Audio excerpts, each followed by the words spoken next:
Tema hari ini judulnya The Church Until Yesterday, gereja sampai kemarin, hari kemarin. Jadi kita akan bahas tentang ini.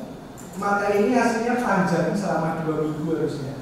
Karena ini perkuliahan saya 1 semester, saya wajarkan sampai sepadat-padatnya untuk mengerti bagaimana menangkap model pelayanan gereja itu yang bagus, yang seperti apa, yang berkenan bahasanya, yang baik itu seperti apa. Karena kita seringkali lihat, oh gereja sana maju, ini kan pertanyaan ini.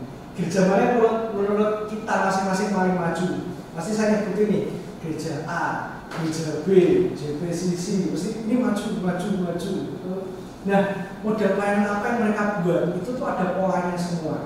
Gimana kok bisa efektif, gimana kok bisa sampai seperti itu.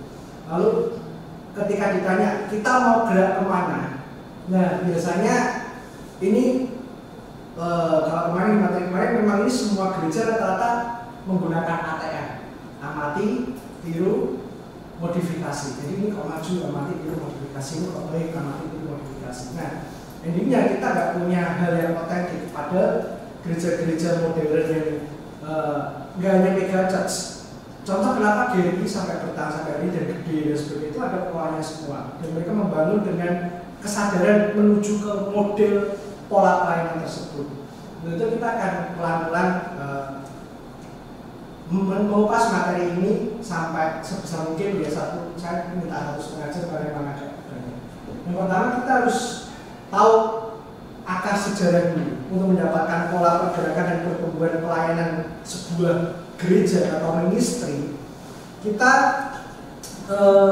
harus tahu akarnya, harus tahu fondasi core-nya, dan supaya kita di zaman ini nggak hanya nggak hanya menuju ke tadi tiru-tiru aja, tapi harus tahu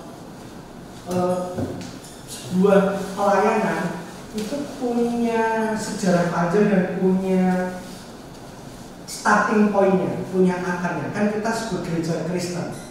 Kristen aja disebut pengikut Yesus Kristus. Jadi kita harus kembali kepada pertama akui. Kita harus ingat gerakan Yesus itu premisnya cuma satu. Bertobatlah sebab kerajaan Allah sudah dekat. Kalau boleh di-break kalimat Tuhan Yesus dari premisnya apa yang diucapkan Tuhan Yesus itu adalah pertama, tentu pelayanan itu harus menghantar seseorang kembali kepada Tuhan, metanoia, bertobatlah. Tapi yang menarik kata kedua Tuhan Yesus, dia nggak mau bertobat, sebab dia pakai kata khusus kerajaan Allah.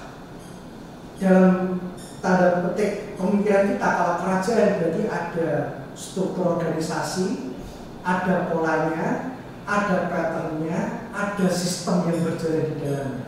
Karena dia ngomong kerajaan, dia ngomong bertobatlah, yuk kembali kepada Tuhan dan percayalah padaku. Gak hanya itu, tapi dia ngomong bertobatlah sebab kerajaan Allah sudah dekat dan sekarang percaya kepada Tuhan. Jadi selama Yesus hadir di dunia, pelayanan dia semuanya akan masuk ke premis dua ini. Bertobatlah, kerajaan Allah sudah dekat. Cara dia datang ke rumah-rumah, cara Tuhan Yesus menyembuhkan orang lain, cara Tuhan mengajar, cara Tuhan menyatakan firman, cara Tuhan di bait Allah, rekrutmen dia dengan para murid, karena dia butuh tadi kerajaan, butuh sistem, butuh pola, butuh ada yang membuat modelnya, maka dia butuh orang-orang, maka dia punya rekrutmen juga. Cara dia merekrut orang, semuanya, kedatangan dia, seluruh aspek gerakan Yesus, cari murid, ngajar, menyembuhkan, berinteraksi, itu mengarahkan umat kepada Allah dan membuat sebuah kerajaan. Kerajaan Allah itu nyata di bumi seperti di surga. Jadi melalui mereka nanti muncul rasanya kok kayak diperintah, rasanya kok kayak di dalam kuasa Allah ya, rasanya kok kayak dalam pemerintahan Allah. Nah, pola semua pada gerakan Yesus itu ada di sini. Dari sini kita bisa melihat bahwa pelayanan atau ministry melalui teladan Tuhan Yesus itu pertama, kata kerajaan itu dipahami oleh mereka dulu. Karena orang-orang yang mendengarkan itu nggak tahu, oh gambaran kerajaan di bawah pemerintahan Romawi, aku rasanya seperti ini, di bawah raja ini aku punya rasa seperti ini. Dalam sejarah hidup bangsaku, aku pernah di bawah Raja Salomo, pernah di bawah Raja Daud, pernah di bawah Raja Kaisar Fir'aun, pernah di bawah ini, pernah di bawah ini. Sekarang aku diajak di bawah Tuhan Yesus Kristus. Jadi seperti apa ya? Nah, artinya pelayanan Tuhan Yesus, model pelayanannya itu kontekstual. Dia tahu kebutuhan zaman, kebutuhan umatnya, di mana umat tersekat untuk mengakses Allah, dibongkar oleh Tuhan, dan sekarang kok bisa aku datang untuk menjumpai itu. Itu kontekstualnya Yesus. Oleh karena itu Yesus mengapa memberi makan 5.000 orang, menyembuhkan, membuat mereka tahir, yang berdosa dikembalikan, dipulihkan sosialnya dan sebagainya. Artinya dia tahu kebutuhan umatnya, dia melihat zaman, dia melihat situasi sosial. Karena pelayanan, sekali lagi, pesan Tuhan, datanglah kerajaan Allah di bumi seperti di surga. Jadi harus lihat bumi. Tuhan Yesus lihat bumi keadaannya seperti apa, isu sosial waktu itu seperti apa, kebutuhan spiritual umat seperti apa. Dia tangkap, dia datang dan menegakkan sistem. Nah, kalau boleh, maka kemarin di kuliah bilang bahwa Tuhan Yesus bisa membaca tanda zaman, kita juga harus baca tanda zaman. Menariknya, untuk hari ini kita terbantu oleh ilmu, disiplin ilmu, salah satunya ilmu sosial. Jadi selama ini semua agama di dunia itu punya pola, teman-teman. Ini semua agama di dunia punya pola. Polanya kalau dari saya singkat aja, Tony Bell itu ngomongnya kebangkitan, kejayaan, runtuh, reformasi. Itu pola agama di dunia, semuanya kayak gitu. Jelasnya kayak gini, saya akan baca pertama. Fase pertama, kultus. Muncul sosok paling berkarisma di dunia. Saya pakai contoh kita sendiri Kristen, Tuhan Yesus Kristus datang, sosok kultus muncul. Pertama kali gerakan Tuhan Yesus dan para murid itu kan gerakan kultus, gerakan alternatif kecil di antara agama Yahudi. Oke, sepakat. Dan ini semua kita sebut Nabi Muhammad datang juga kultus, sosok karisma, Buddha Gautama kultus, dan sebagainya. Jadi agama itu punya pola ini. Kultus dulu datang. Kemudian fase kedua berubah nih, kelompok alternatif di antara tatanan masyarakat. Pertama kali semua agama pasti seperti itu. Kristen menanggapi Yahudi, dari kelompok masyarakat Yahudi dan orang-orang muncul nih kultus. Pada waktu itu masih kultus ya, sekte Kristen, gerakan orang-orang pengikut Yesus Kristus. Kemudian agama mulai gede, ada lagi. Kalau Buddha setahu saya menanggapi kultusnya Hindu. Jadi Siddhartha itu menanggapi kultusnya Hindu. Agama Hindu ditanggapi oleh Siddhartha, kemudian muncul para muridnya Siddhartha jadi kultus Buddha. Yaitu pertama kali Buddhisme. Islam pun juga demikian, menanggapi agama dan muncul kultus, kemudian muncul kelompok kecil. Nah, setelah itu fase ketiga, mulai gede, mulai mencari identitas, mulai mencari ajaran-ajaran, mempelajari ajaran lebih dalam, jadi settle. Kita tahu gereja terorganisir, gereja apa? Gereja negara. Gereja harus satu. Para anggota gereja saling debat satu sama lain, ajaran mana yang benar, ajaran mana yang dipakai. Masih union ini, masih satu. Dan semua agama pasti gitu. Setelah dari kultus, dari sekte kecil, jadi gede, merasa bersama, union, kemudian mulai nih melihat aku berbeda nih, gayaku timur, gayaku barat, pecah. Itu masuk fase denominasi. Jadi muncul nih Katolik, Protestan, ada Luther, ada Calvin, merasa ini nggak benar karena secara ilmu memang kita akhirnya dalam budaya, dalam keautentikan masing-masing individu, kelompok itu unik-unik. Ini nature aja, secara natural pasti akan punya belahan-belahannya sendiri. Islam pun juga pecah, semuanya ada. Ya kita tahu Muhammadiyah itu yang di Indonesia pecah terus. di Katolik juga muncul ordo. Cara mereka mengerangnya pakai ordo. Kemudian Buddha pun juga ada Mahayana,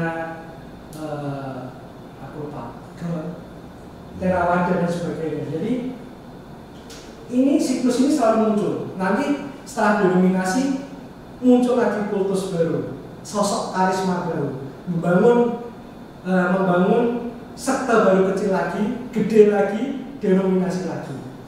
Kalau Kristen contohnya ya, ini kan dari Tuhan Yesus, kemudian para murid jadi dan sebagainya, denominasi muncul sosok kultus tahun 1500 siapa? Luther, Calvin. Kalau di kita, kemudian muncul kelompok Calvinis Lutheran. Ya ada salah satunya Mennonite juga. Kecil nih, sekte-sekte kecil. Settle lagi. Calvin pecah lagi. Calvin apakah sama dengan ini? Enggak, mulai kita nggak tahu. Sekarang hari ini di fase yang mana. Jadi intinya pelajaran yang pertama kita harus tahu mengenali pelayanan gereja, tentunya melihat kita sekarang ada di siklus yang mana. Dan ini ada di setiap makin kecil artinya dari Kristen gede, kelompok denominasi, jadi gereja, jadi dan sebagainya. GKRI mengutus pertama dari sini tak dia muncul kelompok kecil di Jepara, makin terorganisir di Kali Kudus, merasa yaudah aku sama dan sebagainya, pecah muncul cabang, muncul lagi kultus lagi, sosok-sosok kuat. Kemudian kelompok kecil lagi, terorganisir lagi, denominasi lagi, itu siklusnya seperti itu. Nah, kita harus baca. Salah satu poinnya adalah mengenali siklus itu dan jangan sampai terjebak di situ dan menangani siklus tersebut. Salah satu kunci pentingnya adalah dalam pertumbuhan dan masa depan gereja. Salah satu kita ngomong, maka kalau ngomong gereja di masa depan dan masa kini, pemuridan, regenerasi dan pelatihan harus diupayakan secara sadar. Oleh karenanya penting untuk menyusun, ini pembukaan model pelayanan bagi next generasinya. Karena rata-rata di dalam siklus ini, fase ketiga ini pasti dibawa oleh generasi tua-tua. Karena mereka merasa sehat. Yaudah ini kita cukup di sini. Sekarang kamu mau gerak kemana? Hei kaum muda, kaum selanjutnya, anak-anak kids gitu. Di sini pentingnya gereja untuk membangun fondasi ke depan. Nah, kita akan ngomong tadi harus membaca zaman, melihat situasi zaman, dan lihat siklusnya dari ilmu sosial. Sekarang aku akan buka sebuah data yang menarik tentang itu sudah sekalian. Ini data di Berna. Ini di Amerika. Kaum muda yang sebelumnya bergereja di masa kanak-kanak 70% di tahun 2007 meninggalkan setelah mereka masuk college. Kemudian 66% di tahun 2018. Ini ada penurunan dikit. Isu yang muncul ini di US ya, karena banyak kaum muda yang mengalami pertumbuhan iman itu bukan di dalam keluarga, tapi di dalam gereja, dan keluarganya sendiri disfungsional. Jadi ketika keluarga mereka disfungsional, walaupun mereka ke gereja, mereka akhirnya meninggalkan gereja. Keluarga punya peran penting dalam pertumbuhan rohani. Ini dari Barna. Hanya ada satu dari anak remaja atau pemuda yang pernah bercakap-cakap dengan orang tua tentang kerohanian dia. Ini yang US, kita agak beda. Tapi yang menarik ini dari Barna Research. Datanya lebih kompleks ada di sini, tapi saya ngomong hasil surveinya yang menarik ini. 91,8% remaja Kristen masih rutin ikut ibadah. Menarik. Tapi alasan dia untuk ikut ibadah adalah kewajiban karena udah kebiasaan. Senang kegiatan pemuda, makanan rohani, dan mengasihi Yesus ini lumayan dominan. Ini masih oke. Tapi persentase remaja yang tidak rutin ibadah meningkat selain dia naik level terus, naik usianya. Jadi waktu kecil mungkin diajar orang tuanya, remaja masih ikut teman-temannya. Begitu pemuda mikir turun. Jadi pada rentang 15-8 tahun yang rutin ibadah sebanyak 77 meningkat jadi 10 yang mulai nggak ke gereja. Usia 19-22 makin naik lagi 13. Pada usia 23 sampai 25 lebih dari lagi, hampir 100%. Angkanya sudah berapa yang mulai meninggalkan gereja. Jadi semakin gede dia makin naik. Kalau teens-nya masih aman. Nah ini menarik. Kenapa seperti ini? Oleh karena itu kita kembali pendefinisi ulang apa itu youth, apa itu anak muda. Dan generasi selanjutnya, maksudnya teens, kids dan sebagainya. Alkitab gak pernah, aku tanya teman-teman yang disebut remaja umur berapa? Sekarang, tebak-tebakan yang umur remaja. Sampai sana berarti berapa? 12, 18. Kemudian youth,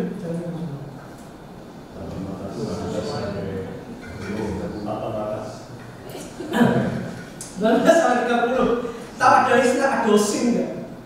Adolescent tuh kayak youth, udah berkeluarga, udah tua, tapi dia nggak mau jadi dewasa. Bahasanya aku bukan orang tua, aku masih youth. Yosua nih.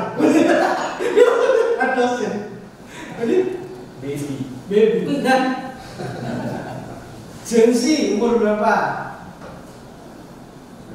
97 sampai 2006. Itu kalau US, Indonesia mundur dikit bakal layar 2000 sampai berapa? Nah, dan itu berubah terus, setiap tahun berubah. Mungkin dulunya, mungkin waktu zaman Bung Karno masih berapa, tapi youth-nya juga berubah umurnya. Menariknya, kita nggak pernah mendefinisi kriteria umur. Ini istilah yang selalu berubah-ubah. Yusuf pakai kata na'ar waktu masih muda. Gadis yang datang untuk melayani ada di sumurnya, Yakub itu Alma namanya. Kemudian Esther ketika masih muda disebut Betula. Saul waktu muda masih belum siap untuk jadi seorang raja disebut Bahu. Istilah-istilah ini berubah teman-teman, aneh kan? Nah, tapi mereka nggak ngomong umur.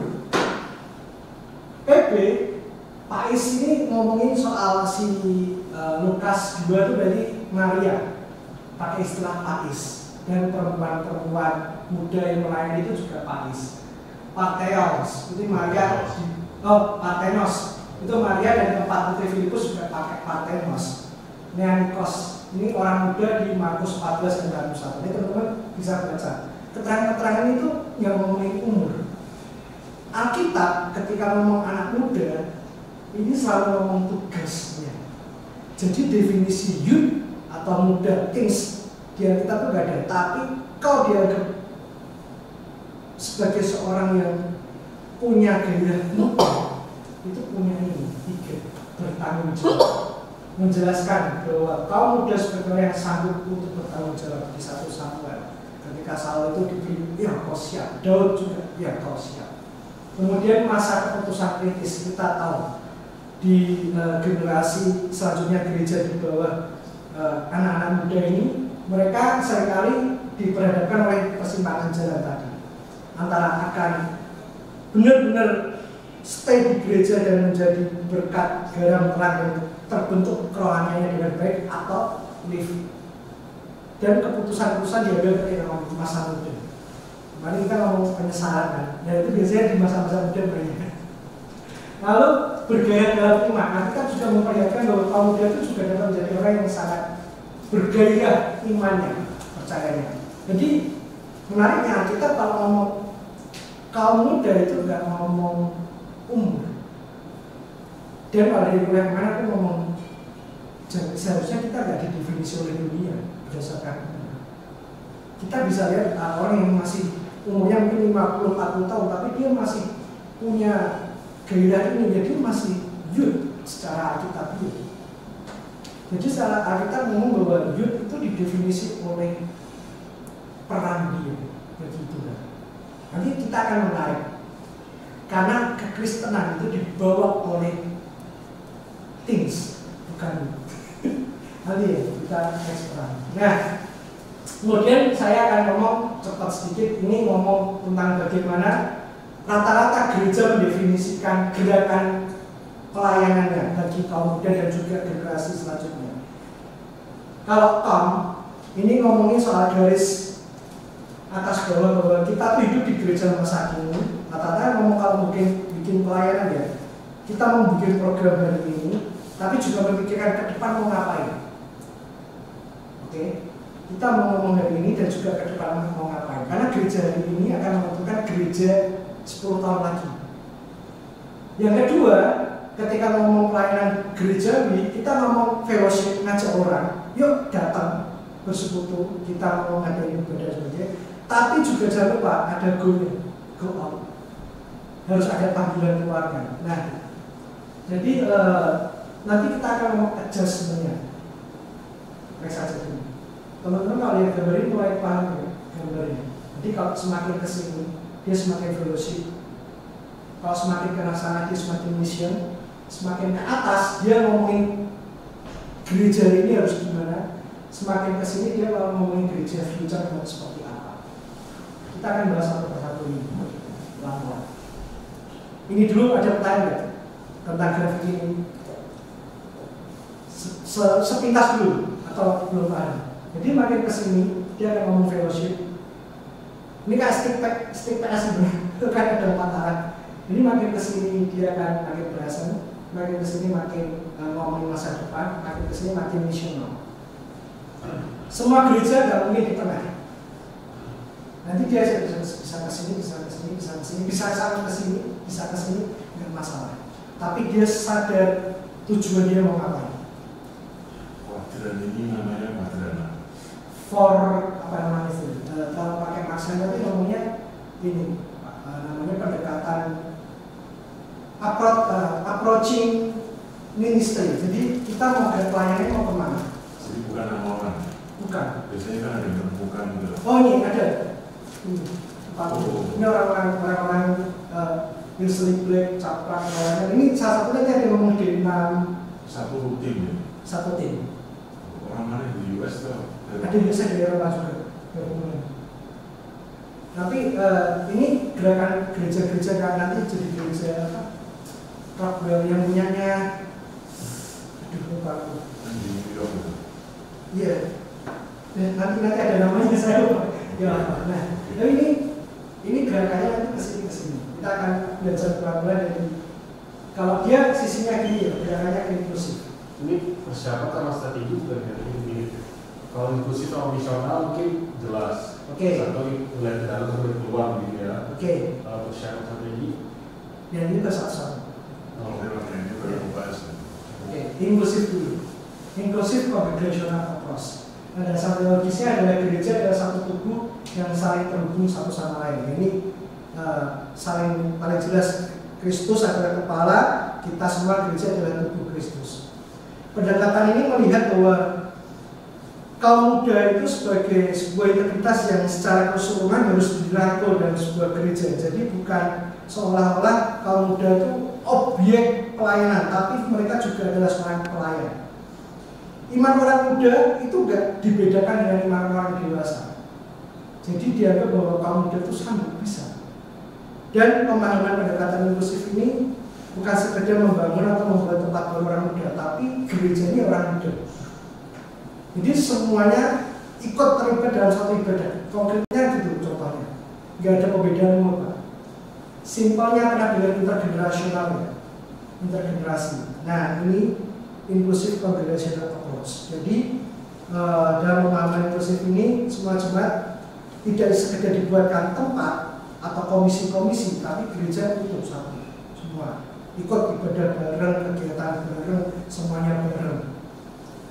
Ada contohnya, ada dia pakai pendekatannya kayak caranya Tuhan Yesus waktu pelayanan pertama, kan nggak ada perbedaan.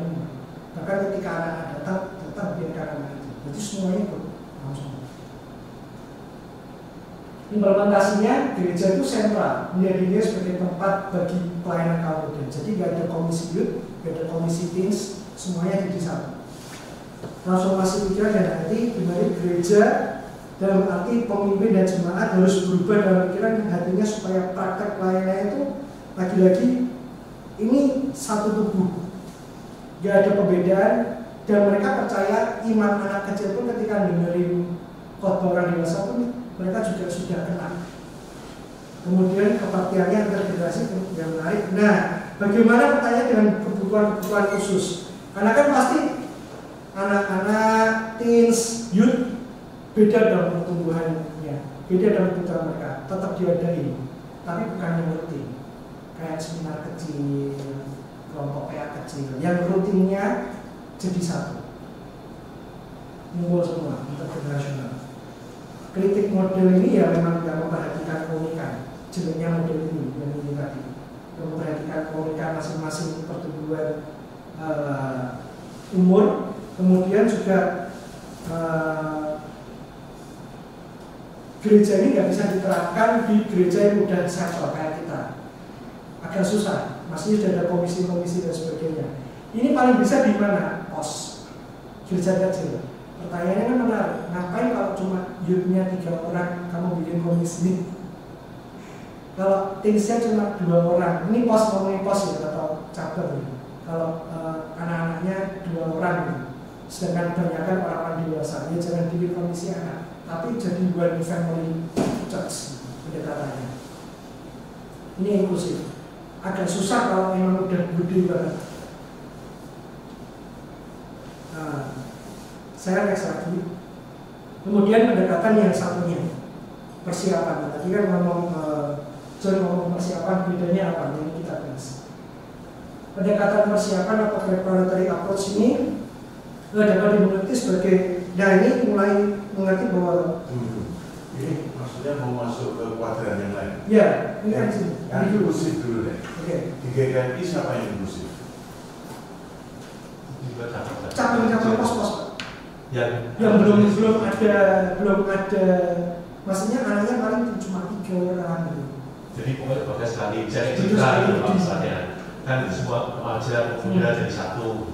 Jadi saya karena pernah di GKI Salatiga. Oh iya. Pada waktu gerejanya gedungnya masih kecil. Inklusif itu di situ. Iya, bisa gitu.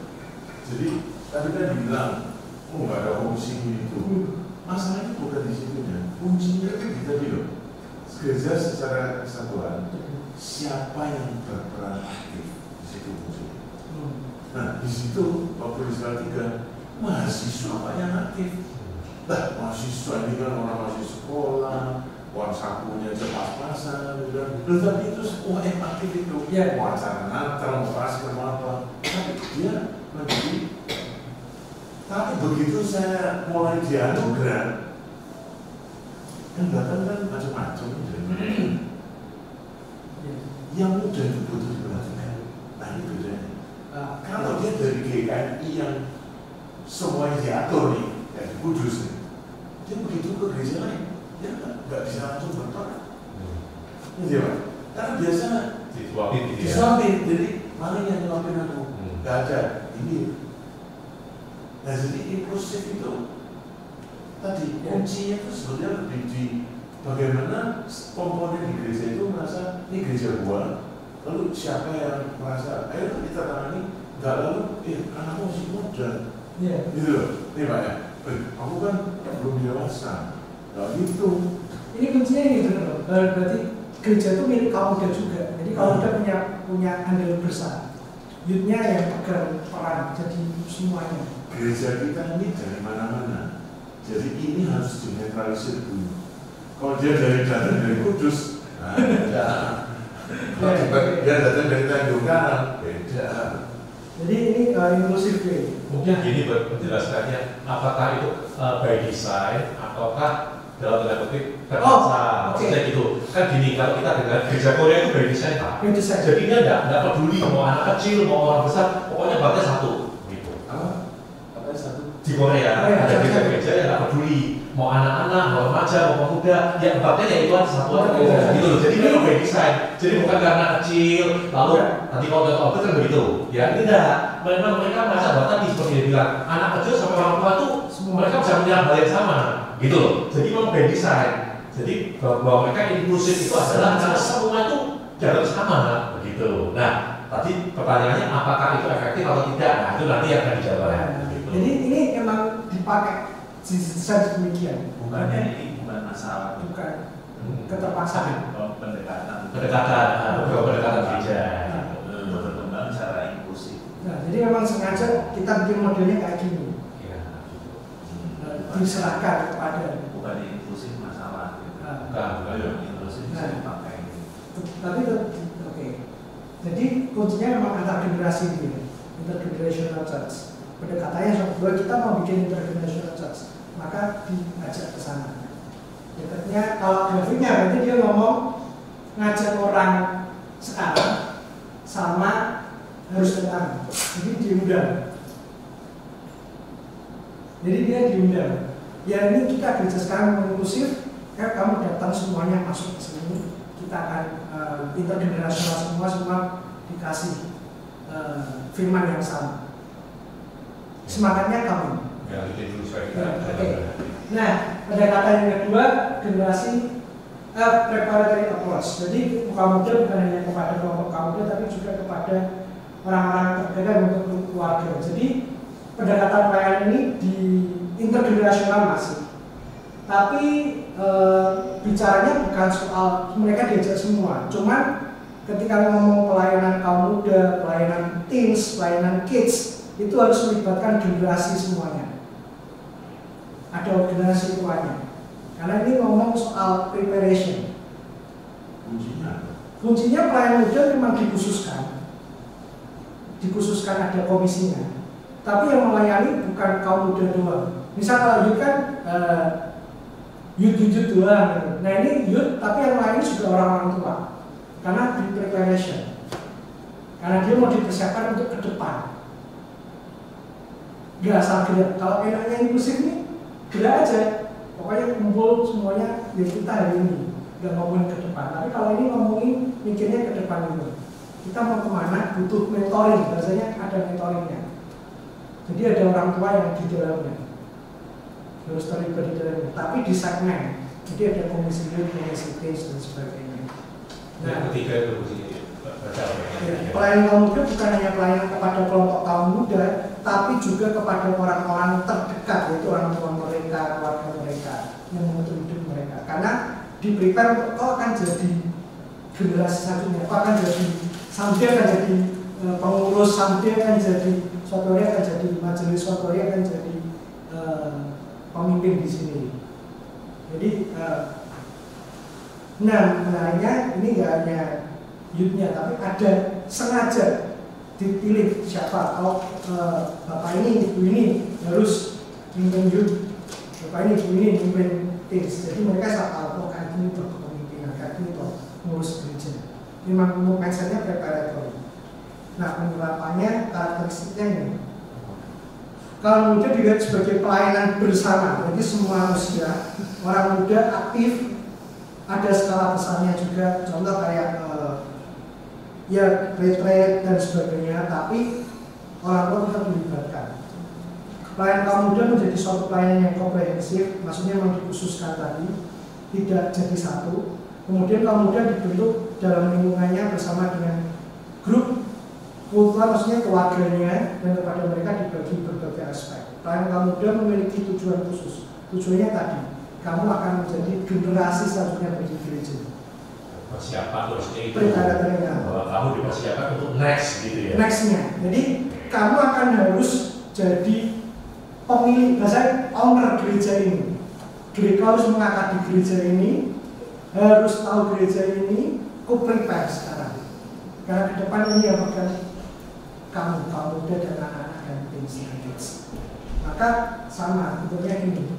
Masih fellowship, ngajak, masuk ke dalam, tapi persiapannya untuk ke depan. Nah, sekarang. Jadi sistem kemajelisaan kita sekarang ini sebetulnya adalah langkah itu. Sudah ini persiapan. Jadi disiapkan nggak seperti teorinya gitu Pak. Kalau teorinya itu nggak itu disiapkan apa? Nah, kan praktek. Ya, benar prakteknya. Dan ini saya bab ini tuh satu hari dan singkat dari kita belum sesuai dengan ini karena iya harus nggak ada orang tua yang melayani teens atau youth. Nah itu teori, ini teori yang dikumpulkan dari 4 orang itu. Tapi ada kan yang begitu tuh yang kemarin saya cerita ya, bahwa di remajanya harus ada ibu ada yang perhatian gitu. Jadi ya Ya bantu gitu. Itu gereja yang belajar dari teori menerapkan. Kita menerapkan lalu refleksi. Nah, oke. Kita lagi. Ini masih ada 7 model. Oh, tadi kan 4. Nanti ada lagi 5 modelnya. Oh. Perkembangan yang 4. Oke. Nah ini rata-rata gerakan pelayanan ministry kayak gini. Next. Nah ini yang missional approach. Youth ministry sebagai misi. Pendekatan ini melihat youth ministry sebagai berarti anak-anak muda bukan diajak, tapi ayo keluar. Anak-anak muda disiapkan untuk keluar, dan ini perannya lebih kepada pemimpinnya, youth pastor atau orang-orang tua. Jadi orang-orang tua yang mendatangi anak muda, bukan dia mengajak anak muda ke dalam, tapi orang-orang tua yang mendatangi anak muda. Contohnya apa? Gambarnya perkantas. Perkantas. Tahu perkantas teman-teman? Persekutuan kaum muda di universitas. Jadi dibentuknya perkantas itu yang pendekatannya yang youth ministry sebagai misi. Jadi kaum muda didatangi. Jadi ini ada kumpulannya anak muda datang sana. Kita bikin persekutuan, kita bikin gereja di sana. Jadi gereja yang mendatangi kaum muda membentuk persekutuan, kemudian jadi sebuah ya udah tempatnya jadi sebuah pembimbingan pelayanan di sana. Nah ini menghubungkan antara di unchurch dan bahasanya di unchurch, berarti anak-anak muda yang nggak punya organisasi tadi dihubungkan dengan gereja, church. Gereja menghubung ke sana. Memenangkan jiwa anak muda lah ya. Betul, biasanya memenangkan jiwa anak muda. Maka pada katanya kan gini, now tapi ke sana. Karena dia yang datang, tapi ngomongin persekutuan ini. Jeleknya ada kelemahannya, karena dia di unchurch, karena dia dari ada sekumpulan muda di dalam gereja, rata-rata mirip pertanyaannya. Ini pertanyaan John, dia nanti kebaktian ke gereja kita enggak? Karena dia ini perkantas kan pasti dia sibuk di sana, aktif di sana, tapi setelah ini menurut teman-teman kemarin ya, setelah selesai dari perkantas, rata-rata nggak kembali ke gereja. Mereka aktif banget, mereka misional banget, mereka membesarkan perkantasnya, nggak terhubung ke gereja. Jadi perkantasnya yang gede. Padahal kan nanti suatu saat mereka lulus dan sebagainya harus kembali ke gereja. Jadi anak-anak perkantas itu bahasanya sangat soliter, sangat radikal, sangat valid di perkantas. Begitu kembali gereja ya udah biasa aja ini. Jeleknya ini, jadi gereja datang ke sana. Karena mungkin gereja dan perkantas polanya berbeda, Pak. Beda pola. Ya, tapi ini termasuk satu pendekatan pelayanan ministerial. Dan ini nggak yang ngomong kamu dan misal ada sebuah kelompok apa, kita datang ke sana. Tapi apakah dia bisa ditarik ke sini? Belum tentu. Gereja gereja.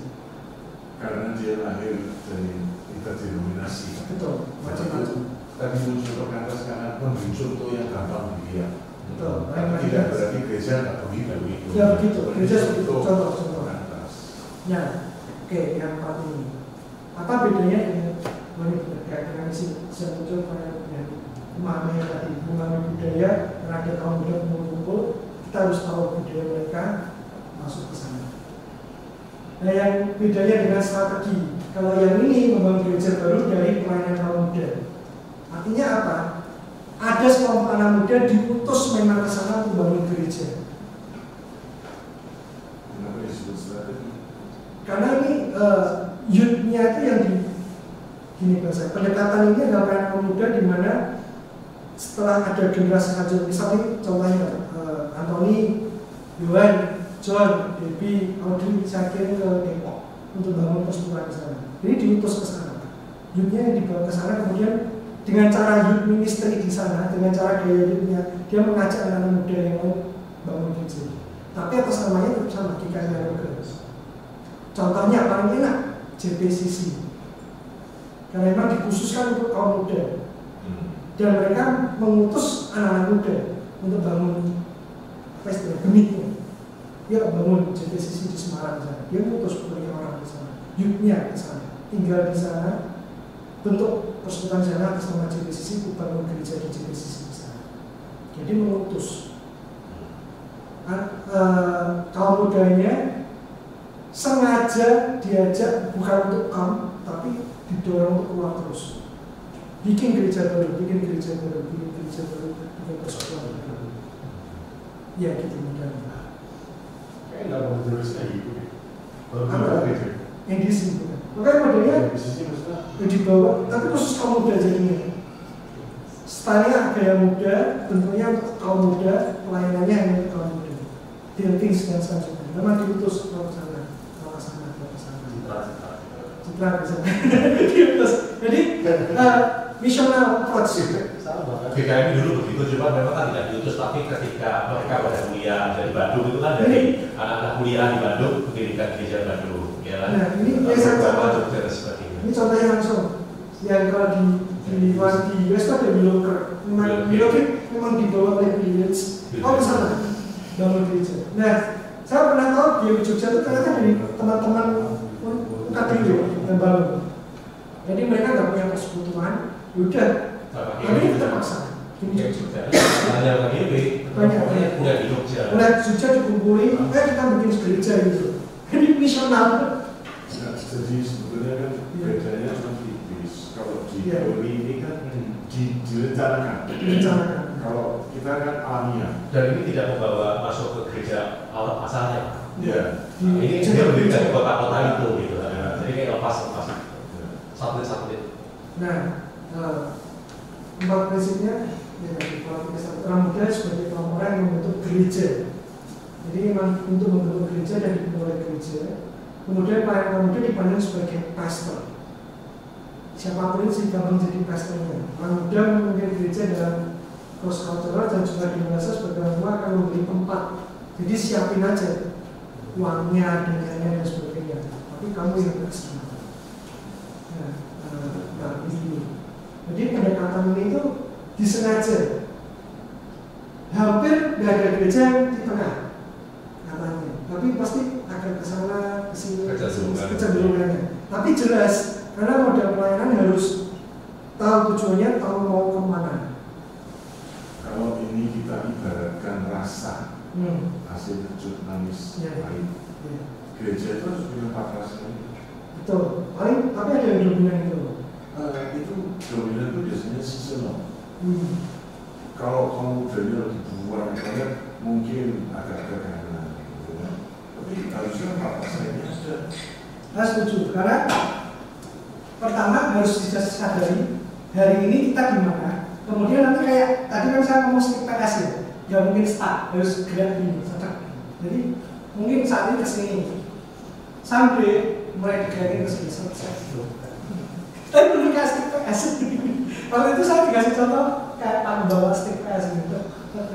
Jadi kita emosional positifnya kesini dulu. Kalau saya bilang bukannya kita sekarang begini lalu rasa inklusifnya itu harus menjadi rasa seluruh jemaat. Sehingga kalau dia ngambil peran pelayanan, dia nggak merasa dianggap aneh. Karena dia muda dan melayani kok aneh kamu enggak, dia merasa ini my church, gitu. Jadi inklusif kan? Gitu. Lalu visional, ya, memang harus daerah anak muda dijangkau. Jadi aktivitas yang semuanya harus ada di gereja. Mungkin gini Pak, kalau saya memahami kuadran ini ya, jadi kita mengerti bahwa gereja kita itu sekarang di mana dan mau melakukan apa ke depan. Contoh misalnya, kalau ini GKMI yang udah saat ini ya, tentu kita lebih ke sini, inklusif, orang dibawa masuk, ya, tapi kita juga mempersiapkan untuk generasi muda. Tetapi dengan perkembangan kita juga mungkin melangkah ke tempat yang lain. Misalnya contoh, kenapa ada sekarang yang misalnya untuk pendekatan ke binus gitu, itu sebenarnya misional tuh, ya toh. Kita misional, jadi artinya kita mengadakan isi di sini, ya toh. Tetapi apakah semua akan masuk ke sini? Belum tentu, gitu. Misalnya, ya mungkin bisa ke sini, bisa juga tidak. Bisa juga dia hanya menjadi jemaat di sini. Dan itu berarti masuk ke arah strategi. Betul. Kalau strategi itu lebih ke mungkin lebih jauh lagi ya, lebih jauh lagi. Harus bikin gereja lagi. Misalnya kita mau menjangkau ke Kalimantan, misalnya gitu. Nah, anak-anak muda kita semua orang dibawa ke Kalimantan, bikin gereja di Kalimantan. Nah, itu strategi pembacanya kalau saya lebih begitu. Ya, gitu. Jadi memang kalau dulu ingat ya, saya waktu zaman Pak Paulus menjadi ketua sinode ada visi Jawa Timur. Itu apa? Artinya gini, banyak orang Jawa Timur itu kan kuliah di Jogja, ya kan? Jadi kita mendekati ke itu. Nah, menurut saya itu ya kalau nggak visioner ada strategi. Gitu. Jadi kita masih ngerti dulu gereja kita di mana. Kalau saya melihatnya, ya kita di sini nih, inklusif persiapan, ya toh. Artinya kita mengajak orang untuk masuk ke gereja kita sambil kita mempersiapkan untuk generasi selanjutnya, ya kan? Tetapi mungkin sekarang kita sudah mulai pada misional nih. Artinya ada beberapa yang kita adakan di tempat itu, tetapi apakah akan ke sini atau tidak belum tentu, gitu ya. Nah, bisa juga strategi ini, misalnya kita mengirim sekian orang ke mana, misalnya itu misional, strategi. Jadi istilahnya itu bukan di tengah. Kalau di tengah itu going nowhere. Oh iya, dia nama lain. Makanya kita seperti stick Pak. Kalau kita ke sini, kita suatu hari harus ke sana, gitu. Kalau gereja itu besar harus semuanya Pak. Oh iya, tapi kan kita tahu dulu nih, kita di mana dulu nih. Mungkin ada gereja yang nggak usah masuk ke inklusif persiapan, dia masuk misional, ada juga kan yang gitu. Jadi model pelayanan itu untuk bangun tadi bahasanya memetakan. Pemahaman dulu kan kita di mana. Kalau kita tahu kita di mana. Nah ini dibawa kemana, tapi ada efeknya gitu. Oh berarti ini ngomong ke depan, ini ngomong ke depan, mengajak, mengutus dan sebagainya. Contoh misalnya gini, ada gereja sangat inklusif, dia perhatian dengan anak muda. Pokoknya ya kita di sini. Ya, Anda mau ya Anda harus ikut seperti kami. Nah itu beberapa gereja Pak, kita nggak usah sebut nama. Ya sekarang akhirnya kehilangan banyak anak muda, ya kan? Ketika mereka itu akhirnya mereka mau nggak mau harus ke persiapan. Ternyata anak muda itu punya kebutuhan khusus loh, punya gaya ibadah khusus loh, punya tempat ibadah yang khusus loh, dengan drum dan sebagainya. Nah mau nggak mau kan mereka geser itu Pak. Dari inklusif murni mereka turun ke persiapan juga. Kalau saya lihat sih sebetulnya dia salah karena ini. Yang hilang ini generasi ketiga. Generasi pertama, kedua no problem. Generasi kedua tidak berpikir seperti generasi sehingga yang tiga itu kesamaan. Nah kalau kita lihat dari ini kan jelas Pak, kenapa? Karena mereka kalau inklusif, pokoknya kami begini nih, gitu loh. Semua harus kayak kami. Pola ibadah kami begini, lagunya lagu hidung jemaat, semua harus ini, ya kan gitu kan? Kamu mau anak muda, mau anak tua, ya gini, begitu kan? Tapi belum tentu inklusif, karena yang muda nggak merasa. Enggak, ini pola. Bukan Pak, soal ini pola gerejanya itu loh Pak. Sehingga akhirnya ketika mereka membuat pola seperti itu, ketika kehilangan muda mereka baru tahu, oh kami nggak persiapan ini. Ini kita mau, gitu loh Pak. Nah, gitu. Ini kan approaching-nya.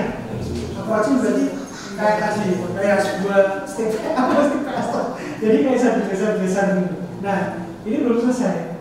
Ada pengembangan dari 4, namanya values. Ini yang paling baru. Ini lain lagi nih. Ya. Bukan paparan tadi. Ada salah satunya masih ikut. Kalau nggak salah yang ikut itu si Caplak ngajeng orangnya. Nah ini kita akan ngomong kita tuh di mana dan modelnya kayak apa. Ada 5 tokoh yang mengalami pergerakan ini. Values gambaran 5 pelayanan gereja. Yang pertama, ini paling jelas the gospel advancing dari Greek Steel, Gospel Center Church. Ini paling kelihatan enak ya. Teman-teman mungkin pernah tahu City to City Gideon Church ini pakai ini, Gospel Advancing View. Ini pandangan ini dimulai berdasarkan asas dan menuju fokus pada Injil. Semua gerakan pelayanannya itu starting point-nya gospel dari Injil, bahkan memahami pelayanan pun dari Injil. Yang menarik, teman-teman nanti kalau bisa baca Matius 17 ayat 24 sampai 27, Still dan teman-teman yang Gospel Center ini melihat bahwa pada waktu itu Yesus meminta Petrus untuk bayar pajak bagi dirimu dan diriku. Bayarlah, ya udah ambil kepentingan kamu itu, bayarlah pajak. Mungkin bisa dibuka Matius 17 ayat 24 sampai 27. Dia mau baca ini atau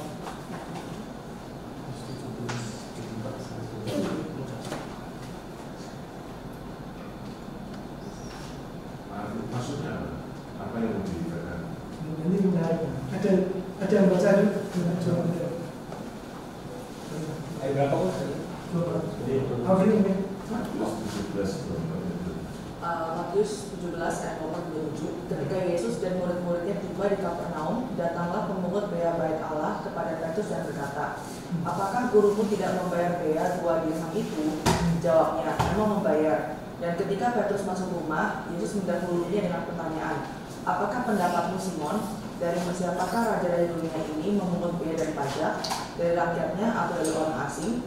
Jawab Petrus, "Dari orang asing." Maka kata Yesus kepadanya, "Jadi bebaslah rakyatnya.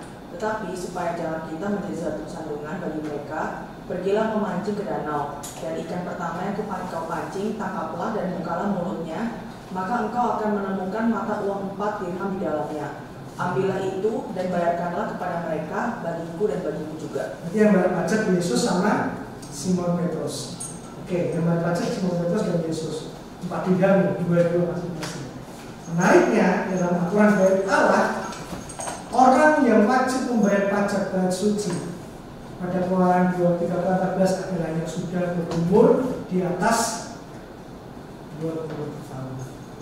Artinya selain Simon Petrus dan semuanya, mereka tuh Ashley, Gladys, murid-murid Yesus itu masih teenagers. Ini alternatif pandangan saja. Murid-murid yang lain selain Simon Petrus itu masih teens di bawah 20 tahun. Yang Yuda akan baca kita 19 tahun, 18 tahun pertama kali memulai pelayanan. Dari basic ini dia ngomong, jika sekelompok anak muda, utus anak muda kecil ini yang sangat radikal, membawa damai sejahtera Shalom dan mengubah dunia, maka seharusnya bisa. Pelayanan kaum muda itu jadi advance. Karena dimulai dari Alkitab, yang memulai itu sekelompok utus anak-anak teens, anak muda yang berbaca dari Yesus sama Petrus. Ini alternatifnya Kristen yang memandang kasih. Artinya seperti itu. Oleh karenanya, kembali pada fokus utama kalau ke smart fencing, kembali pada ilmunya, kita harus lihat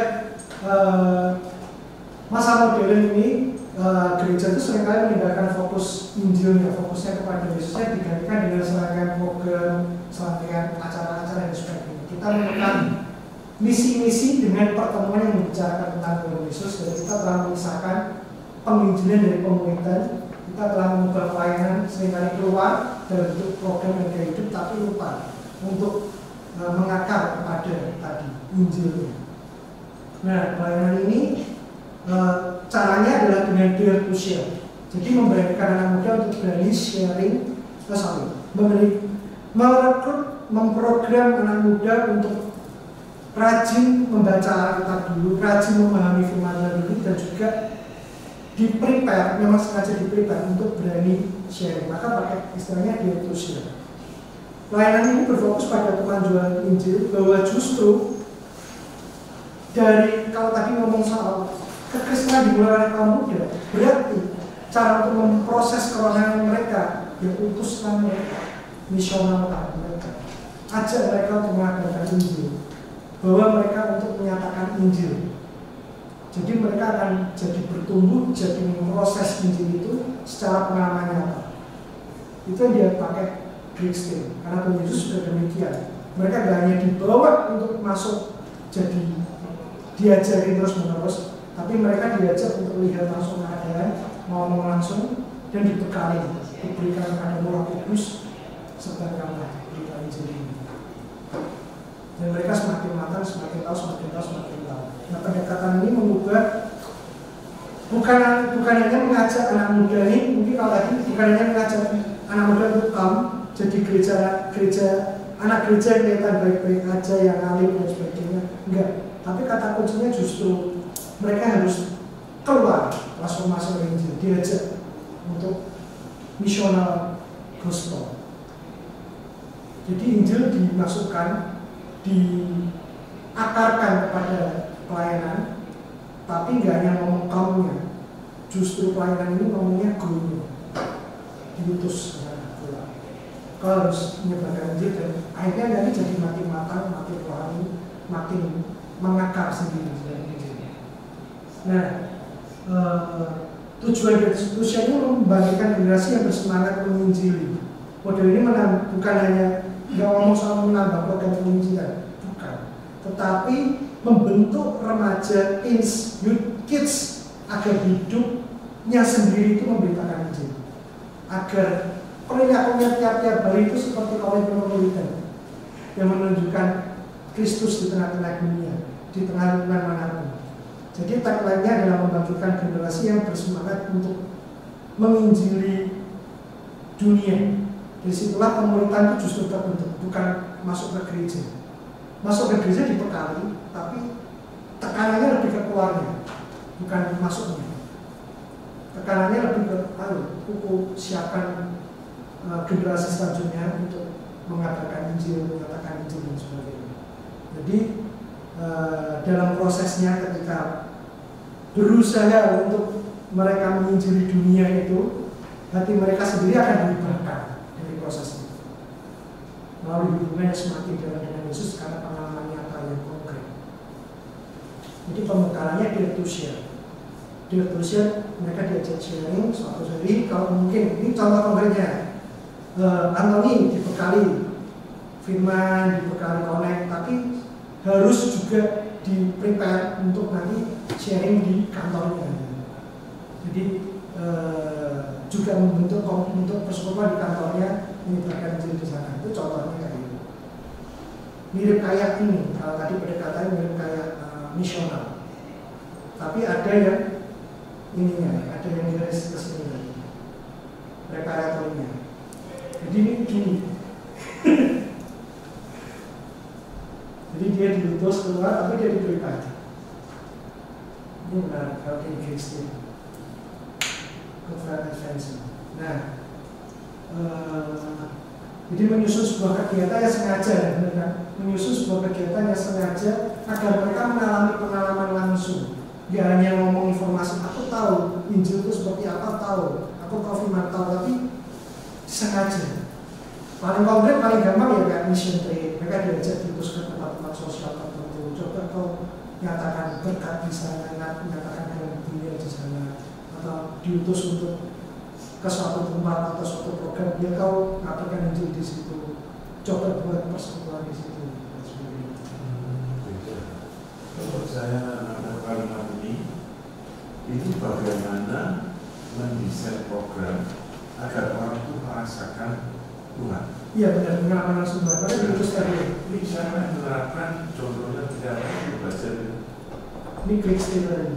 Oh ya, itu kan teori kan? Iya, teori. Tapi apakah sudah ada yang menerapkan? Di Kristen. Di gereja. Di mana? Gereja dia di mana? Waduh, saya harus buka bukunya mungkin loh, ada. Buku Indonesia kan melakukan ini. Ya. Jadi anak muda ya seperti kayak contohnya kemarin lah Pak, yang Belanda sini itu kan sama. Itu jalan-jalan. Loh enggak ya, tapi kalau ini kan misalnya Pak pikir ke Afrika, di Indonesia ini loh Pak.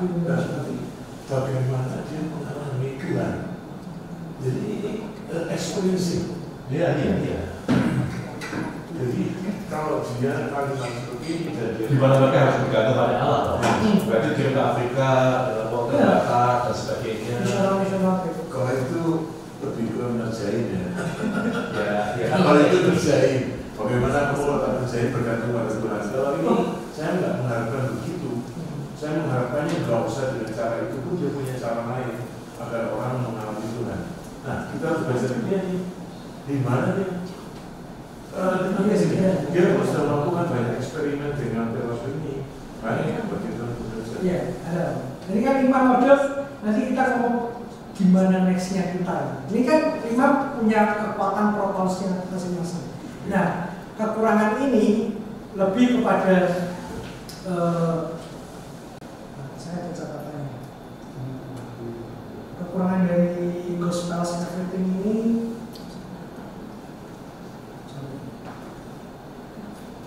dia lebih menekankan kepada misi.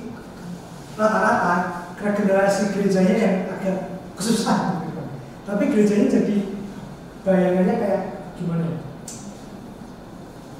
Gereja itu sebagai pusat laboratorium untuk memutus mereka sebagai penginjilan. Endingnya kekurangannya kalau dari Kristen dia ngomong saya merasa tadi regenerasinya agak susah karena akhirnya semua keluar semua. Yang potensi-potensi itu nggak mengakar, maksudnya dalam bentuk bukan stay di tempatnya, tapi yang potensi-potensi itu justru advance ke sana.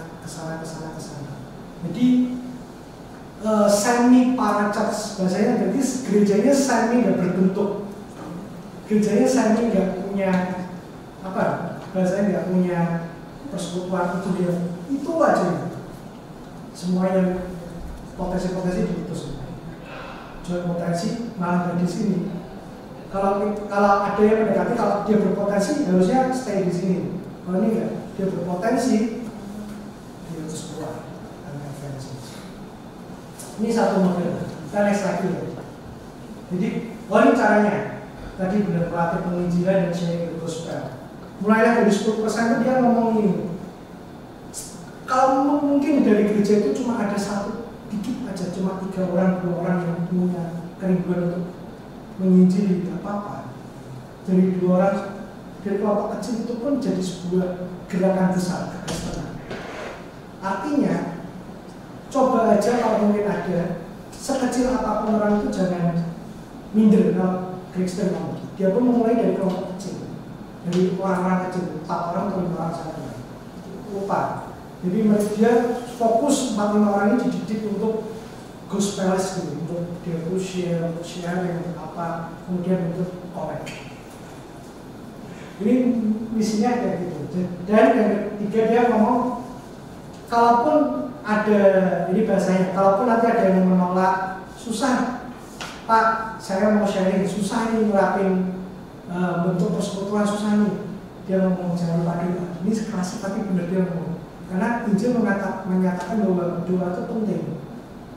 Kalau memang tidak ada kekuatan, berdoa lah. Siapa tahu memang Tuhan akan memampukan. Jadi dia ngomong doa syafaat yang tiap hari, tapi untuk penginjilan.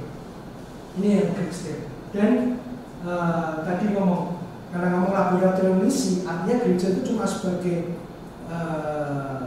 pembekalan dia untuk lego. Laboratorium misi. Jadi gereja dibentuk sebagai pembekalan jemaat untuk diutus menginjili. Ini pendekatannya Kristen. Kalau ini sih konsepnya badan misi. Iya. Karena kalau gereja cuma di lab, iya memang ini mah konsep badan misi. Iya memang. Jadi ini ngomongnya Kristen akhirnya tadi konsepnya adalah kekurangan regenerasi, kekurangannya. Oke, next. Nah, ini Brian Cosby. Ini reform ministry. Ini kalau ada tahu harusnya tak tahu. Kritik terhadap pelayanan kontemporer. Jadi Cosby menganggap bahwa endingnya kenapa pelayanan gereja itu selalu mengikuti budaya dan hanya menjawab entertainment, menjawab keinginan nyaman dan enaknya doang. Padahal nggak bisa gitu. Yang mengerti bahwa hampir 50-88% tadi yang kami ada meninggalkan gereja tahun pertama mereka di perguruan tinggi. Artinya remaja-remaja modern mulai meninggalkan persekutuan. Kemudian mereka kalau ngomong hiburan atau entertainment bisa cari di luar gereja lebih asik. Ini orang yang hanya reform banget. Jadi kalau cari entertainment ya di luar aja. Ngapain ke gereja? Gereja ya untuk mengenal Tuhan. Apa yang remaja inginkan, ya ini menarik. Ternyata kalau Brian Cosby pendekatannya yang diinginkan remaja adalah persekutuan yang mempercakapkan firman. Jadi mereka haus input informasi, haus input pengetahuan teologi, haus input firman-firman apapun itu, ABC dan sebagainya. Dan proyek-proyeknya ngomongin soal ibadah dan sebagainya, tidak boleh ada gimmick, harus murni Injil, firman Tuhan itu sebagai pusat ibadah dan pelayanan. Ada apapun itu kegiatannya harus ada firman. Ini contoh yang Cosby konkretnya. Jadi kita nggak ngomong model pelayanan ini, target tujuannya bukan jumlah orang. Kalau tadi yang satunya si siapa Stier, ini ngomong jumlah karena pasti akan banyak orang ikut karena diutus sebagai misi. Kalau Cosby sebaliknya, targetnya adalah orang itu mengakar kepada Kristus, firman Tuhan, apa firman Tuhan enggak, tahu tentang firman Tuhan enggak. Jadi indikatornya bukan jumlahnya, tapi indikatornya adalah setiap jemaatnya itu ahli-ahli firman. Mirip orang, makanya kemarin waktu kita bahas Ini mirip orang-orang iya.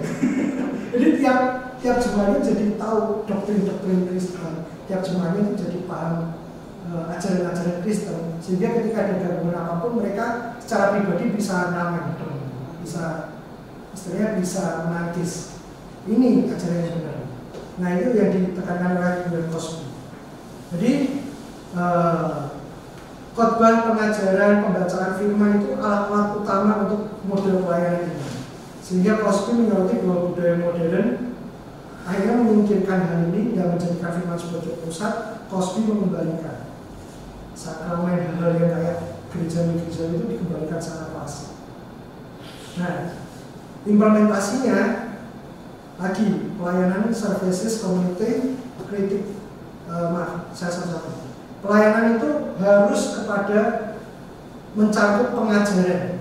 Jadi di sini kunci pentingnya adalah pengajaran tentang Alkitab dan kesadaran tentang firman Tuhan, artinya, maknanya mendarat ke jemaat, mengakar sampai tiap dia paham betul. Kemudian komunitasnya, pertumbuhan komunitasnya di dalam konteks bukan jumlah, bukan angka, tetapi ditetapkan dalam mereka tahu betul apa yang mereka gumulkan, tahu betul apa itu firman Tuhan tentang komunitas Injil ini. Yang ketiga, nah dia mengkritik tadi yang modelnya kayak Kristus juga, para church dan sebagainya, atau yang tadi gaya misional. Mereka nggak punya sarana yang lengkap karena nggak diperlengkapi. Semakanya kan ngajak orang untuk tahu Injil, benar-benar tahu firman Tuhan, maka mendasar.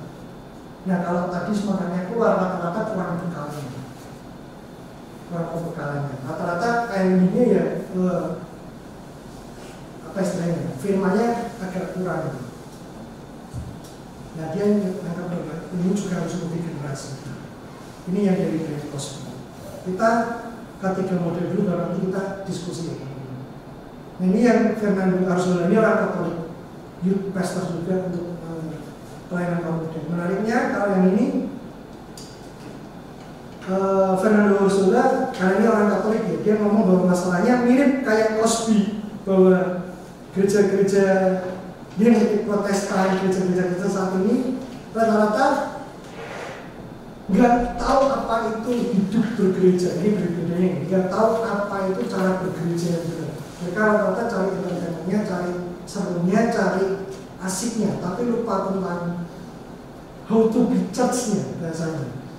Nah, oleh karena itu, kalau di Arzola yang mengkritik pertama masalahnya karena gereja itu seringkali pragmatis, berkembang secara pragmatis, tapi lupa bahwa harusnya anak-anak muda teens itu dibekali preparatory untuk tahu besok itu ngapain itu atau sakramen, apa itu liturgi, apa itu PPR, apa itu puji-pujian yang betul, apa itu firman yang betul. Ini mirip Cosby. Dia mengangkat tentang solusi pelayanannya.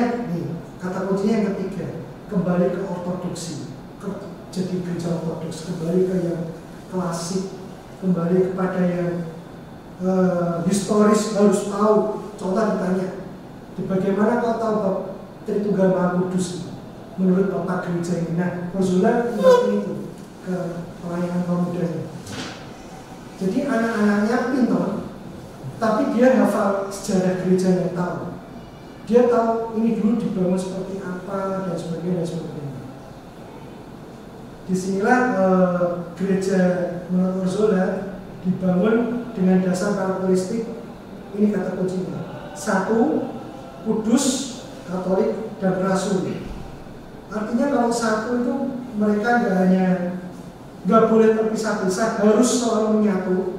Kalau membangun gereja juga harus pakai nama yang sama, tradisi yang sama, warisan yang sama, sistem yang sama. Satu itu kalau di dalam pengalaman rasul disebut dengan benar. Tapi dia penamanya warisan tradisinya. Nah gereja kayak ini, saya tahu betul siapa kudus. Harus ini nggak boleh berubah, susah berubahnya. Tapi ya ada aja pangsa pasarnya. ada aja yang datang pelayanannya. Kalau mau lihat konkretnya, kalau kemarin kami kasih contoh di Jakarta GRI teman-teman. Karena nggak mungkin berubah, tradisi reformnya harus gitu, kental banget, harus mengakar tajam loh.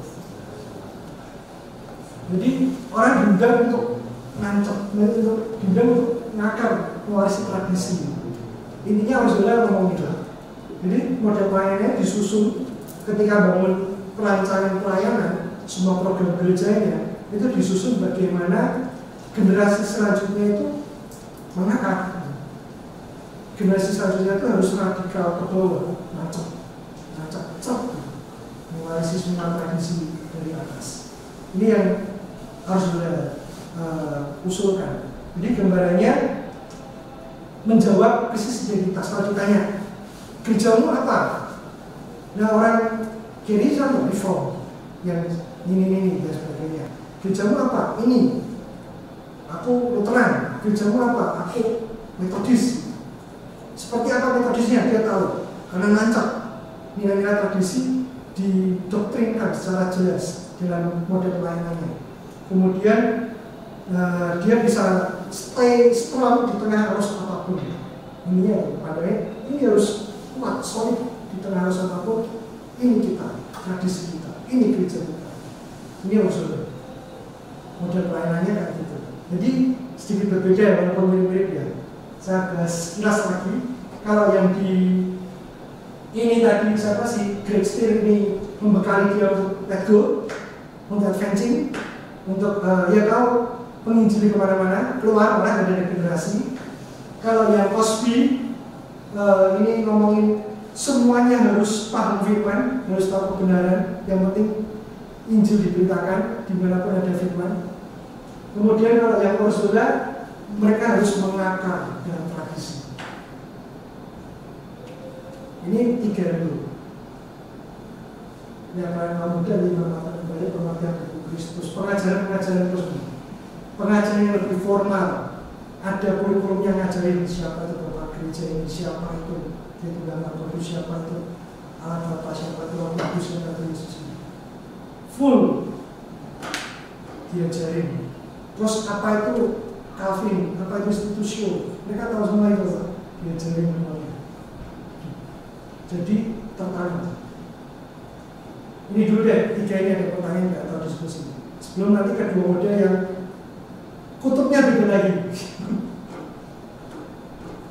Tonton bingung nggak membedakan yang pertama dengan yang kedua ini? Baru lihat signifikansinya sih sebetulnya tepatnya. Signifikansi apa yang disampaikan ini? Nggak ngerti, maksudnya kan tadi kan mau empat alurnya. Iya. Oke, habis itu nih.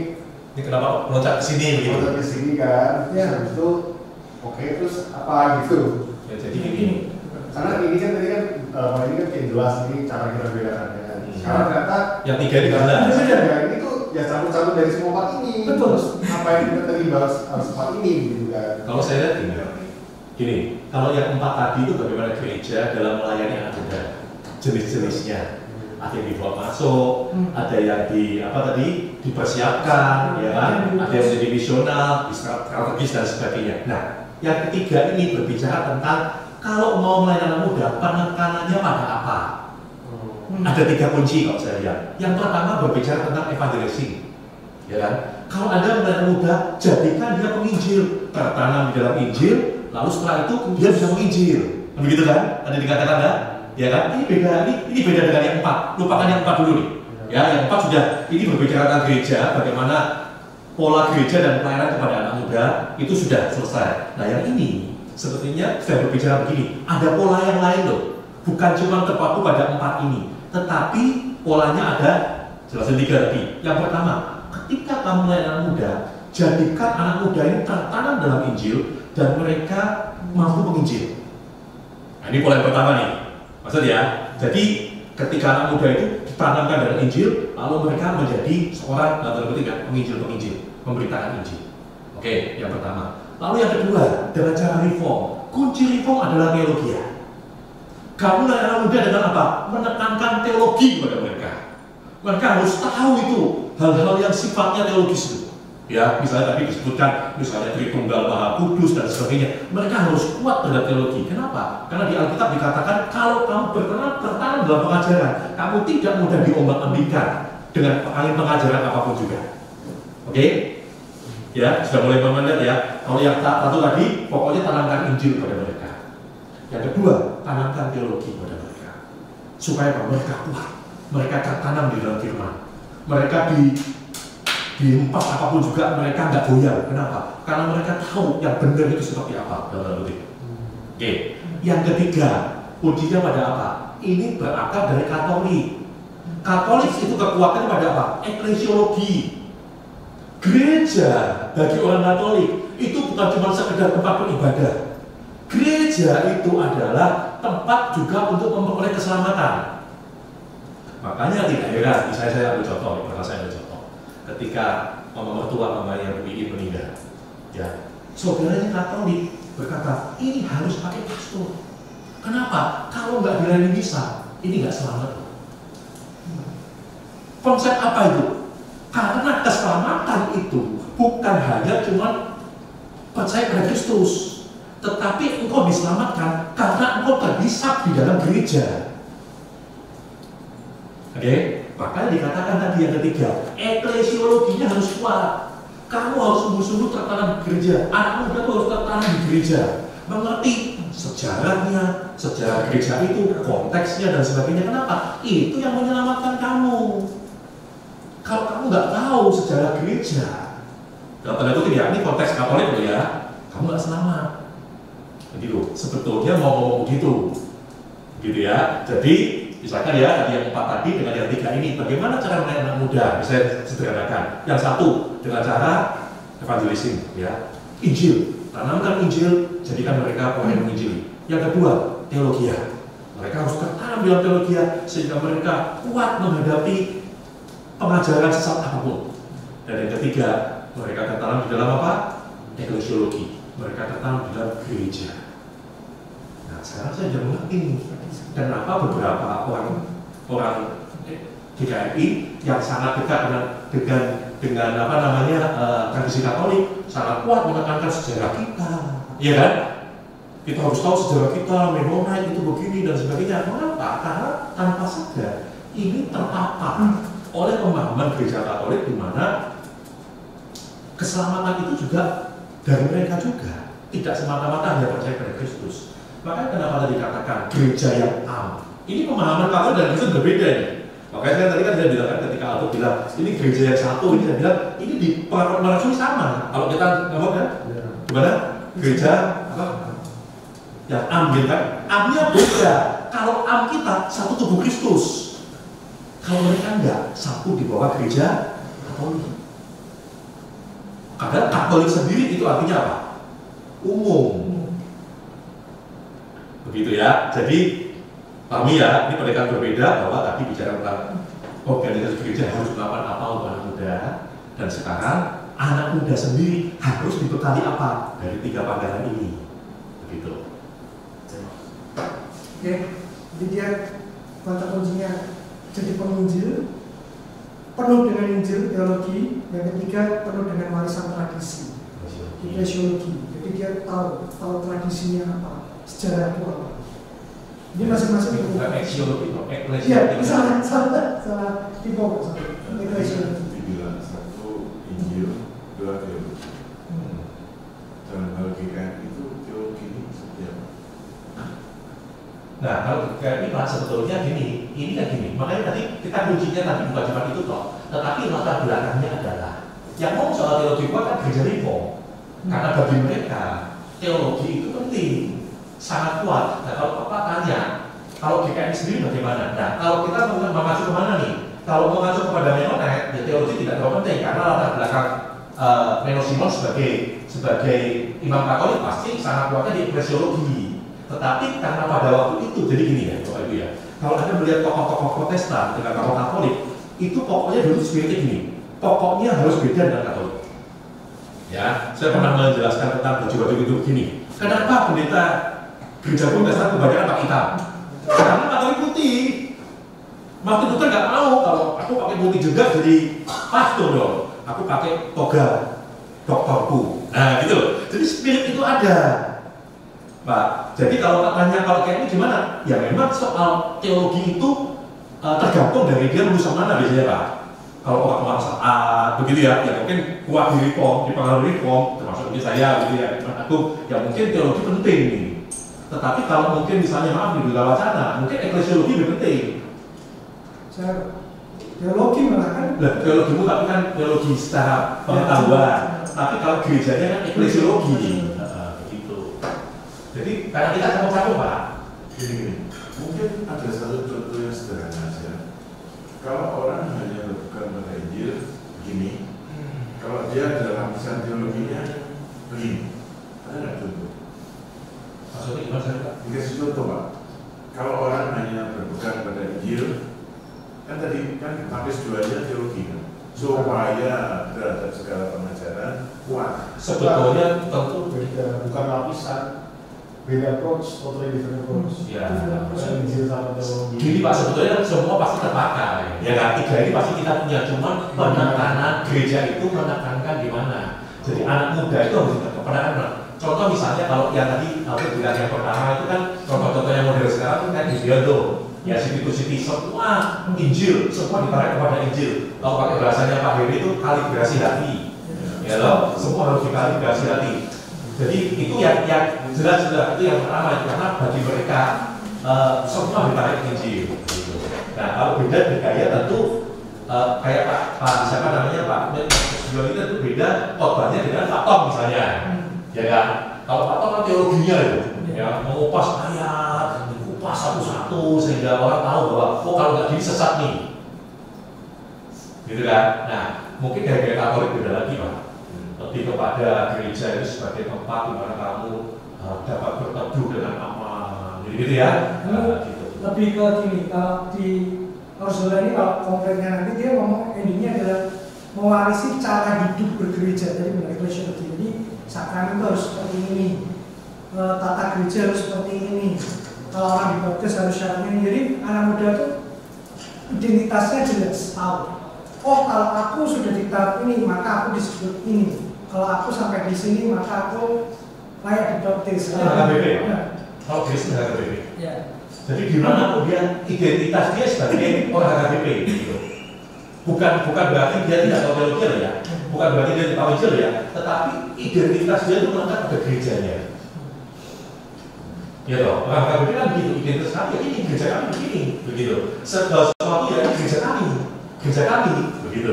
Bahasa mereka selalu begitu, gereja kami, oh gereja kami begini, gereja kami begini. Karena bagi mereka identitas mereka itu adalah warna mereka ya gereja mereka itu.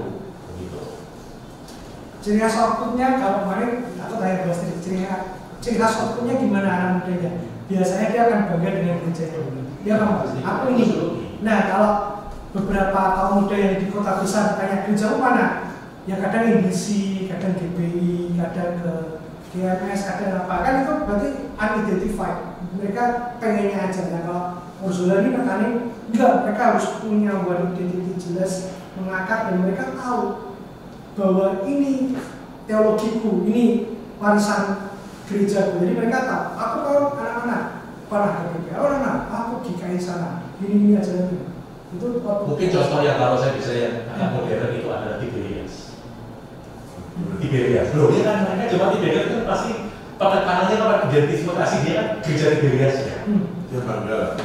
Bukan bangga, Pak, bukan identifikasi diri dengan segala pelayanannya, penyewaapannya, ini itu loh. Jadi identifikasi dia itu dengan apa yang terjadi di gerejanya, begitu. Seperti Katolik Pak, cuma beda jenisnya aja. Tapi ketika orang mengidentifikasi diri dengan gerejanya, dengan muda berarti dia penekanan gerejanya itu pada tadi lebih kepada eklesiologi bahwa gereja itu kamu harus beridentitas gerejamu ya. Identitasnya terbentuk, karakter dan identitasnya terbentuk. Karakter kalau anak-anak lulusan, anak-anak gereja ini pasti bentuknya kayak gini, ya kan? Itu kalau harus. Nah kita next dua lagi kita tuntaskan. Nah ini yang beda lagi, Chuck Clark di Adoptive Ministry. Capras menunjukkan fenomena ketika anak muda mengalami penurunan ketertarikan dengan kehidupan beriman.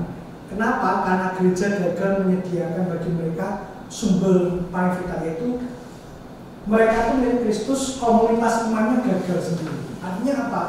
Mereka jalan sendiri, gerak sendiri, akhirnya nggak terbentuk.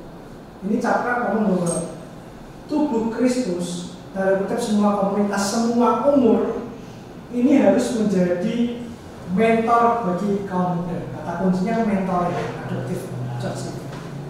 Dia menciptakan karena kebiasaan anak muda itu individualistik, pelayanan kaum muda seringkali tanda kutip muncul gereja-gereja kecil di dalam gereja. Oleh karena itu, tanpa sadar menciptakan dia tadi gerak sendiri kemana dan sebagainya. Maka mentoring individual tanpa menanamkan pentingnya keberadaan komunitas gereja akhirnya menjadi pelayanan kaum muda yang muncul komunitas kecil dan gak signifikan dan gak sinkron. Jadi gereja gak terbentuk. Akibatnya banyak yang meninggalkan juga karena mengkritisi pelayanan gereja yang terjebak dalam programatik dan modal segmentasi. Konkretnya, dia ngomong bahwa kita harus memahami ini mindsetnya Pak. Gereja itu harus sebagai keluarga utuh, lagi-lagi intergenerasional, tapi bukan bersama-sama. Maksudnya gini, saya jelaskan pelan-pelan. Dalam konteks pelayanan kaum muda, Pak mengusung ide utama tentang adopsi. Jadi ada anak muda itu diadopsi oleh orang yang lebih dewasa imannya. Kemudian dia dibimbing di dalam mentoring kelompok itu untuk jadi bertumbuh. Contoh nih, kalau aku bayangin ya, konkretnya, misal Filbert sama Ci sudah berkeluarga, dia harus mengadopsi, ini kalau penerapannya keluarga, dia harus mengadopsi Joshua, Jane, Helen, Andrew. Jadi pasangan-pasangan muda itu jadi muncul kelompok satu untuk dimentoring oleh Filbert dan Jess. Filbert Jess sendiri dimentoring, kelompok-kelompok ini dimentoring oleh pasangan yang lebih tua, Feby, Louis gitu. Ada aktivitasnya gitu. Konkretnya Cap tuh ngomong bahwa sehingga anak muda itu untuk bertumbuh rohani dia bisa lihat patternnya, bisa tahu langkahnya. Karena udah ada orang-orang yang dianggap dewasa rohaninya dan dewasa imannya yang siap mengadopsi kaum muda untuk jadi muridnya. Prinsipnya sih sebenarnya pemuritan, tapi disusun dengan konkret. Contoh keduanya, kalau ada sekelompok anak muda yang pengen pelayanan gitar, ini langsung praktisnya. Dia harus diadopsi oleh orang dewasa yang juga pintar gitar. Ada satu orang dewasa bikin kelompok, yuk siapa yang mau main gitar? Hanya mereka terangkul karena mereka merasa bahwa aku tahu patternnya, aku tahu langkahnya kemana, aku tahu mau jalan kemana, aku tahu tujuannya apa, karena di-set oleh orang dewasa. Nah, untuk model ini gereja sebagai tubuh jadi nggak terpisah-pisah, maka setiap anggota tubuh harus saling membutuhkan, saling melengkapi, dan gereja disusun sebagai family of families. Implementasinya, ini kata kuncinya, mempersiapkan orang-orang dewasa yang berkomitmen untuk melakukan pembinaan. Jadi model lainnya justru preparing orang yang dewasa, karena dia akan jadi pembina-pembina di tadi anak-anak yang membutuhkan tadi. Misal nih, pada mau suka olahraga, maka ada satu mentor orang dewasa yang suka olahraga yang merangkul mereka. Tapi tentu di situ nggak mau olahraga juga, karena mereka sudah tahu nih sama-sama suka olahraga. Yang orang dewasa ini dibekali tadi pembina-pembina rohani sehingga juga bisa membina anak-anak yang olahraga. Jadi Pak menekankan bahwa aplikasi model ini adalah ada kelompok kecil yang menemukan, ini dia contohnya tadi, diadopsi, menemukan teknik audio, ya udah dirangkul yang audio dan sebagainya. Pak menegaskan bahwa adopsi ini menggambarkan sistem yang family relational, family families, dan memberikan landasan prinsip bagi seluruh rangkaian gereja. Enaknya di klub adalah kita nggak akan bisa regenerasi, kaya sumber resource, karena tadi mentoring. Tadi contohnya misal si Yuan suka golf gitu. Jadi anak-anak yang suka golf diajak Yuan connect bersama. Kemudian nanti kalau ada teman-teman yang mau golf bisa dilatih oleh anak-anaknya Yuan, adoption. Dia pakai istilahnya juga ini, adoption church. menti dan mentor. Ini gereja Korea yang saya datangi pakainya ini, menti dan mentor. Jadi ada satu mentornya, dia mementi anak-anaknya, nanti mentinya ini punya anak lagi, saling mengakar. Ini dipakai oleh Cakol. Dan di sini semangatnya count and preparing. Karena inclusive and preparing. Karena orang dewasa harus satu kata, harus satu tema, harus satu tujuan, visinya bersama. Misal visinya tahun ini mau seluruh jemaat mengakar pakai Injil, itu contohnya itu. Maka mentor-mentor tadi dibekali penginjilan, tapi bukan keluar untuk guruin atau jadi guru bagi menti-mentinya. Tentang penginjilan seperti ini, ngomong pengampunan, jadi terus semuanya. Ini contoh. Di sini ya tadi positifnya banyak dipakai, bisa. Gereja kuat. Gereja apa sih? Belum Pak. Belum. Belum. Kemudian, menurutku Sempakata juga pakai ini. Sempakata kayak pakai ini. Karena Bumaria itu kan pernah ke Korea. Dia pakai mentor. Jadi dia nyiapin 5 orang itu jadi mentor. Nanti masing-masing anak ini juga punya mentor lagi. Terus. Jadi kalau misalnya mau ngadain pelayanan ibadah, nanti anak-anak yang biasa pelayan ibadah itu juga ada mentornya. Ini mentor. Ini cakra. Kita next. Nah ini yang Ron Hunter mirip cakra. Dendam. Mungkin yang pernah dengar dendam, Pak Dewi tahu ya dendam. Dendam itu dari Ron Hunter. Ini Deuteronomy 6. Keluaran. Enggak, Deuteronomy itu ulangan. Nah, tadi karena gereja mulai bisa-bisa ada komisi youth, komisi teens, komisi kids, komisi macam-macam, akhirnya bentuk silo, gambarnya kayak silo ini. Nggak jadi satu. Masing-masing punya pengelolaannya masing-masing punya caranya sendiri-sendiri. Nah, bagi Ron Hunter ini nggak efektif. Kenapa? Karena tanggung jawab pembinaan itu bukan di gereja justru.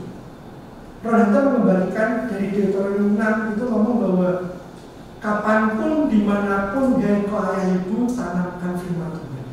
Kata kuncinya berarti bukan di gereja, melainkan rumah keluarga. Menolong, jadi berarti gereja itu menolong rumah atau keluarga sebagai tempat pertumbuhan rohani. Dan orang tua nggak bisa digantikan oleh gereja, karena tiap-tiap hari anak, teens, youth, dan bahkan orang dewasa itu ya kesehariannya sampai satu di rumah, di keluarga. Oleh karena itu pendekatan Dexis ini bukan menggantikan orang tua, tapi tadi menolong mempersiapkan orang-orang dewasa, keluarga-keluarga di gereja untuk membentuk misbah keluarga. Dan tanda kutip ini bukan hanya ngomong keluarga kandung, intinya juga bisa ada orang misalnya satu anak dewasa nih, contohnya mungkin Om Iwan gitu ya, akhirnya rekrut Audrey, Anthony, Yuan jadi untuk belajar bersama. Mirip mentoring, mirip cakra. Tapi kalau cakra dilakukannya di gereja, kalau D6 dilakukannya tiap hari atau minggu-minggu di luar gereja, hari-hari di luar gereja. Jadi materi-materi kurikulumnya itu bikin kerjasama antara gereja dan rumah, membangun orang yang percaya melalui gereja dan rumah. Yesus melihat gereja sebagai jangkar teologis, tempat pelatihan dan pusat sumber daya pendidikan. Jadi keluarga itu jadi tempat pemuridannya, bukan gereja. Dengan model pelayanan ini maka dengan sadar para pemimpin gereja membentuk kurikulum, membentuk pelayanannya preparing family untuk jadi tempat pembinaan iman, bukan di sininya. Misal di sini contoh simpelnya ya, di sini ngajarin penampilan secara umum, tapi nanti di kurikulum Senin sampai Sabtunya dikasih pengampunan yang konkret yang tiap hari bisa dipraktekkan dan harus di-sharekan. Nah, hadirat Tuhan sebagai pusat kehidupan dan sebagainya, ketergantungan anggota pada gereja. Oh iya, jadi penelitian Pranata ini menarik, dia pokoknya gini. Ada sekelompok anak-anak yang pelatihan sepak bola. Anak-anak ini juga ada sepak bola dan tenaga profesional yang mahal, yang ahli banget. Sama anak-anak yang dilatih sepak bola dengan pelatih sederhana yang biasa aja, tapi didampingi oleh orang dewasa atau orang tua. Pranata melihat fenomena ini dan sudah diuji oleh sains, ternyata yang bisa latihan dan bisa sepak bolanya bagus adalah bukan yang dilatih oleh sang profesional, tapi yang dilatih oleh pelatih biasa tapi didampingi keluarga. Jadi dari cerita ini menunjukkan bahwa istilahnya kalau ada orang dewasa terlibat dalam pelayanan itu sebagai sosok yang mengayomi, itu lebih berdampak rohani ketimbang satu yang profesional. Nah, maka orang tua sebagai pemimpin rohani membangun gereja miniatur di rumah-rumah dan sebagainya. Gereja sebagai pusat pengajaran dan pelatihan, rumah sebagai tempat pembentukan karakter, saya sebutkan dan komunitas itu sebagai ruang penguatan lintas generasi. Ini lintas generasi benar. Ini kalau saya sebutkan karena mau jam 11, ini gambaran dari Fairview. Kalau Gospel Advancing, dia diajar untuk siap menginjili. Kalau Cosby, Reform tadi, dia kuat dalam firman teologi. Kalau yang Orzola ini dia ngomong mengakar, harus tahu identitasnya. Kalau ini yang apresiatif, adaptif, jadi ada satu sosok orang dewasa, kemudian semua ikut karena dia memimpin. Kalau di D6 rumah atau mungkin pertanyaannya, model pelayanan apa yang mau diterapkan ke depan? Itu kemarin ditanya ke kami. Jadi harus gak ada model yang sempurna, gak ada model yang ini harus kayak gini, gak ada. Tapi belajar dari semua teori ini, gereja harus membangun model pelayanan sendiri yang mencakup, mungkin gak akan 100% kayak Ursula, mungkin 100% gak kayak gini, ya mungkin 100% kayak gini. Tadi kata orang kan ada, memang benar harus campur-campur, tapi kita tahu modelitas seperti apa. Kalau D6 ini konkretnya tema harus sama, antara ini Bapak, dari umum sampai ke kids satu tema, karena pembahasannya kan harus berumah. Kalau caplak yang dibekali temanya itu atau pembahasan temanya orang mandi bahasanya gimana? Udah, kita selesai dari sini. Ada pertanyaan?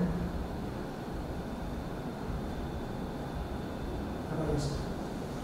Bisa nggak kita kejar 5-5? Bisa, harus disusun. Justru kalau kemarin ngomong di kelas 5-5-nya tuh harus ada. Kemarin di kelas apa? Maksudnya kayak aku kuliah itu 5-5-nya harus ada. Kita udah kejar 5-5-nya kan?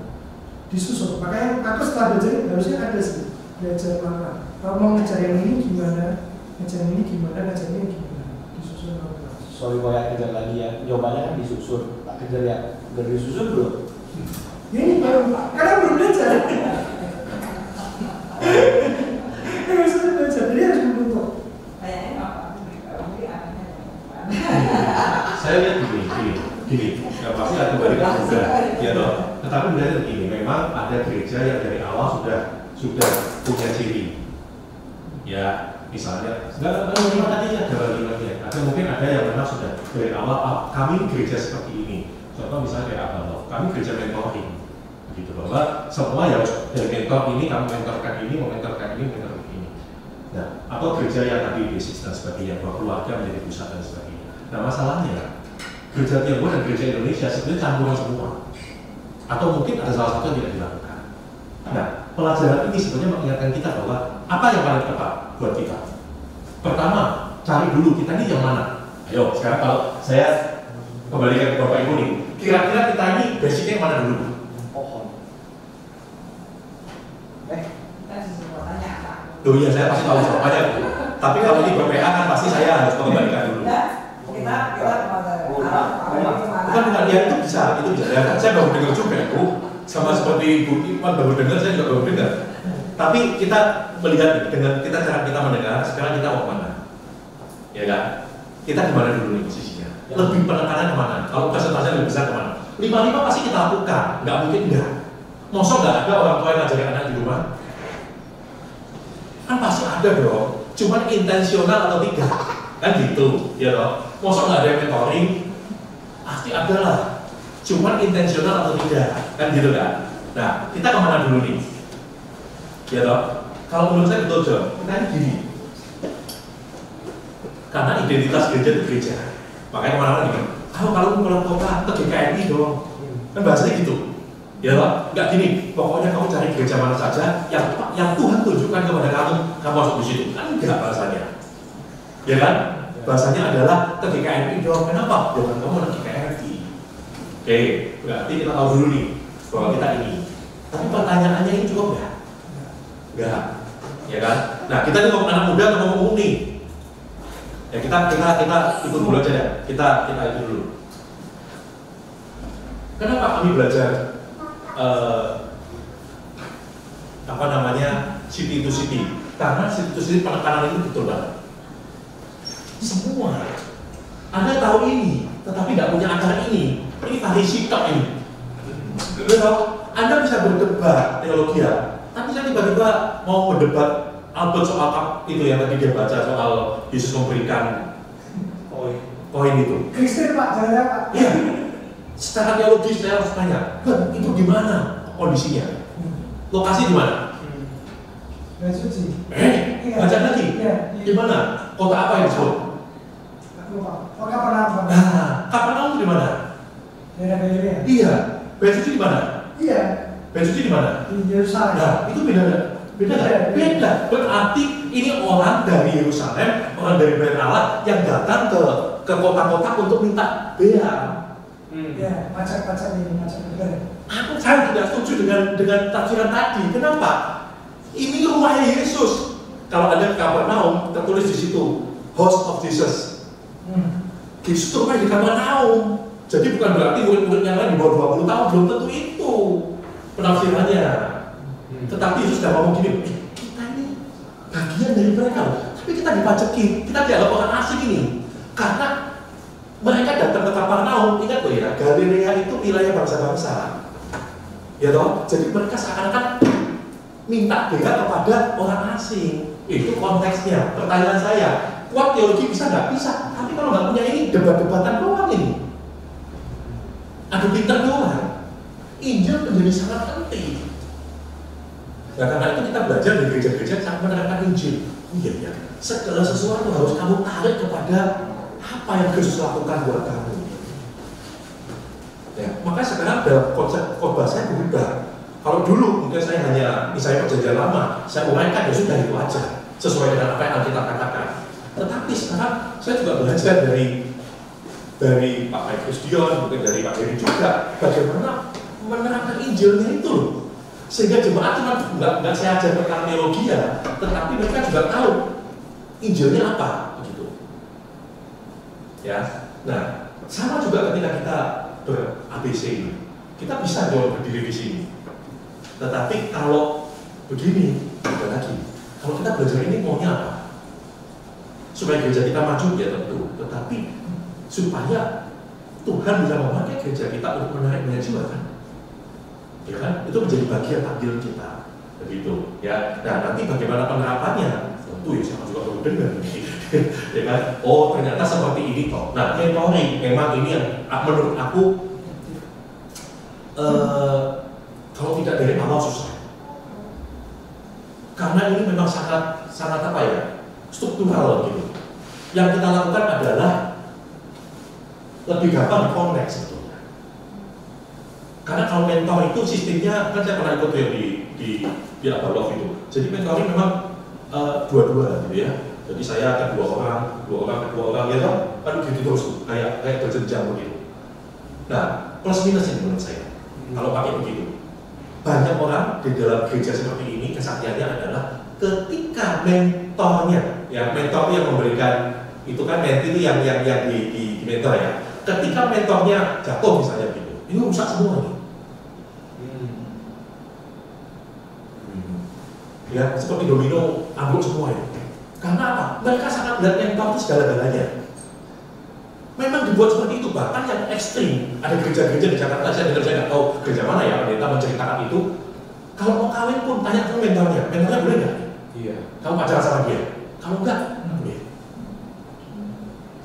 Sampai seperti itu kebergantungan dengan mentor. Ya. Dan ingat loh ya, berhala manusia itu senang kalau dibutuhkan. Ya toh? Kalau sistem ini tidak sangat hati-hati, ini bisa menjadi Tuhan-Tuhan kecil di dalam gereja. Banyak Kristus kecil, bukan kita tadi benar, kalau Kristus kecil bagus ya. Tetapi kalau Tuhan-Tuhan kecil banyak di gereja. Ini orangku loh ya, ini mentiku loh ya. Kamu nggak usah pegang-pegang loh ya. Ini pokoknya aku yang Tuhannya. Apapun yang dilakukan berbahaya.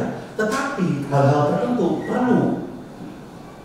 Ya, nah nanti kita bisa buat nih misalnya contohnya nih, majelis-majelis muda kan banyak, ya kan? Tentu semangatnya luar biasa, tetapi butuh mentor-mentor yang bukan itu ya. Nah, menurut saya kapan mentor ini bisa dilaksanakan? Menurut saya jangan terlalu dini. Kalau terlalu dini bahaya. Tetapi justru ketika sudah pemuda, nah menurut saya mentor ini penting. Ya toh, kalau bayangkan Anda dari sekolah minggu, yang Anda tahu adalah